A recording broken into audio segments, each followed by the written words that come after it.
Good morning. This is Akashvani. I'm Anuja Kumar with the World News.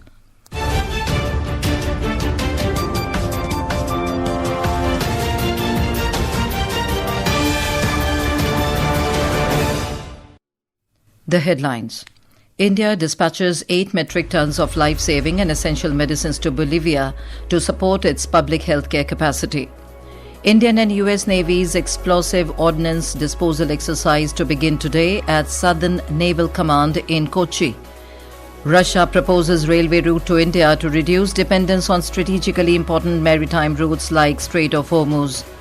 Typhoon Dolphin brings heavy rain and strong winds in China's east coast, raises warning of floods and landslides, and Maharajan Arumuga Pandian clinches silver medal in men's 65 kg category at Asian Junior Weightlifting Championships in Tashkent.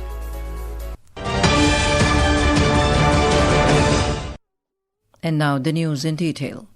India has dispatched 8 metric tons of consignment of life-saving and essential medicines to Bolivia in support of its public health care capacity. External Affairs Ministry said in a social media post that India always stands ready for advancing cooperation through solidarity and shared progress.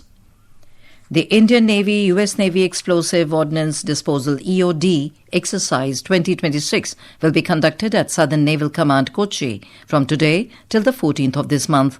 The Defence Ministry said the bilateral exercise aims to enhance interoperability and strengthen professional cooperation between the specialist diving and EOD teams of the two navies.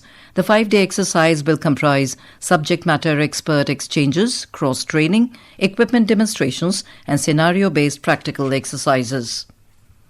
India has crossed 300 gigawatts of non-fossil fuel-based installed electricity generation capacity. The landmark achievement was reached on the 31st of last month. It represents that India has achieved more than 60% of its 500 gigawatt target set for 2030. A report. The Ministry of New and Renewable Energy said that the share of non-fossil fuel-based electricity capacity in the country's total installed electricity generation capacity has reached over 54%. It added that the growth in clean energy generation has been driven by strong contribution across sectors. In the total non-fossil fuel capacity of the country, solar energy has remained a key growth engine with around 165 gigawatts of installed capacity at present. With Anand Samar Singh for Akashvani News, Delhi. Chief of the Naval Staff Admiral Krishna Swaminathan is on a 4-day official visit to Mauritius starting today. The Ministry of Defence informed that the visit is part of India's continued engagement to strengthen bilateral maritime cooperation and deepen defence ties with Mauritius. During the visit, he will interact with senior leadership of the Government of Mauritius and hold discussions on matters of mutual interest such as maritime security, defence cooperation, capacity building and military collaboration. More than 15 delegates from the BRICS Culture Working Group and the Culture Ministers Group visited the Bhimbetka rock shelters in Raisen district of Madhya Pradesh yesterday. Representatives from South Africa, Indonesia, Russia, China and other countries joined the visit. The delegates saw the thousands-year-old rock paintings and learned about prehistoric human life. During the guided tour, they visited different rock shelters.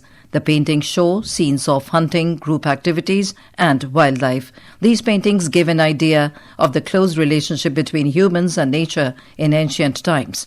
Bhimbetka has more than 750 rock shelters. Ancient paintings have been found in more than 100 of them.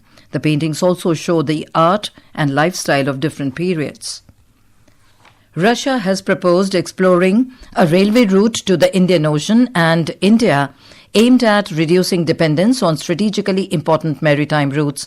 Russian Deputy Prime Minister Marat Khusnulin said alternative routes could help address risks associated with the two strategic waterways, Strait of Hormuz and the Bosphorus Strait. According to Russia's state news agency, Mr. Khusnulin said rail routes passing through Turkmenistan, Iran and Afghanistan could be explored to provide access to India. The proposal comes amid the ongoing conflict in West Asia, which has disrupted shipping through the Strait of Hormuz. This is Akashvani. You are listening to World News. We bring you the top international news and updates from around the globe. Typhoon Dolphin, the most powerful tropical cyclone to hit China this year, has made landfall on the country's eastern coast, bringing heavy rain and strong winds and raising warnings of floods and landslides. A report.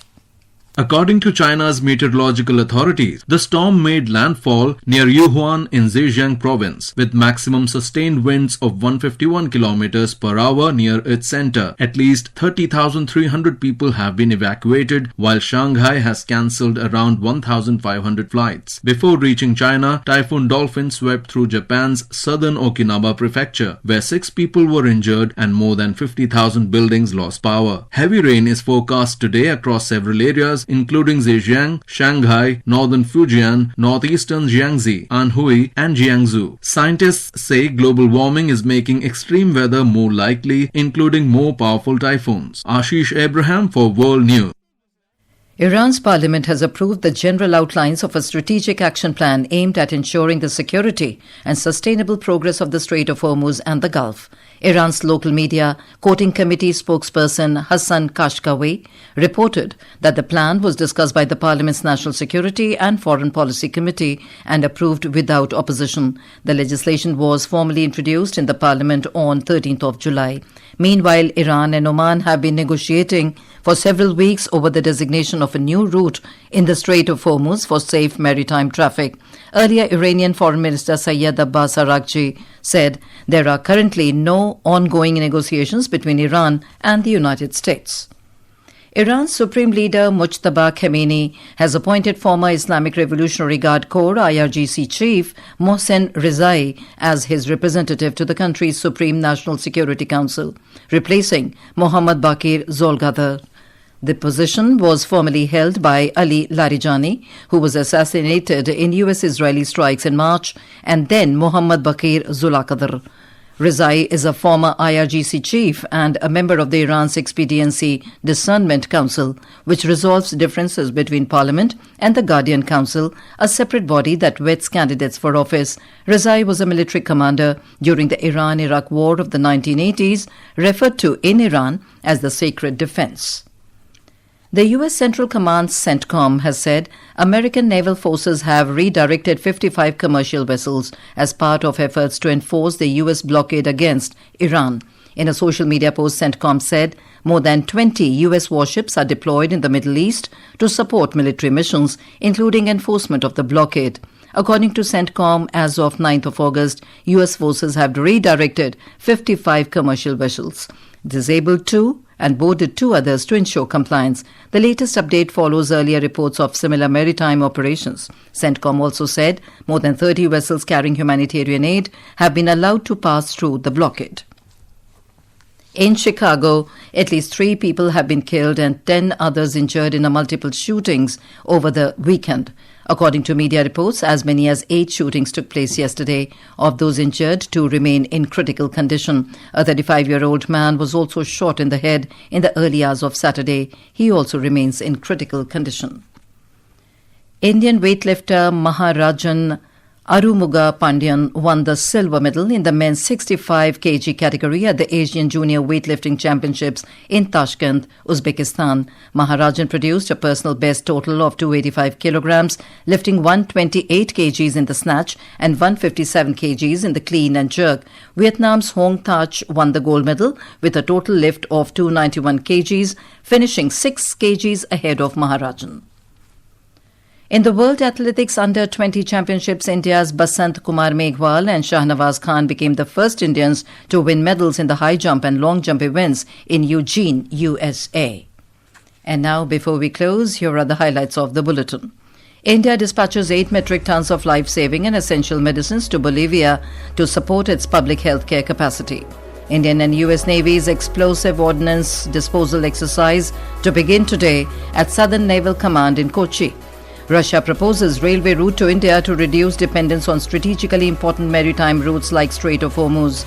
Typhoon Dolphin brings heavy rain and strong winds in China's east coast. And Maharajan Arumuga Pandyan clinches silver medal in men's 65 kg category at Asian Junior Weightlifting Championships. And that is the end of this World News Bulletin.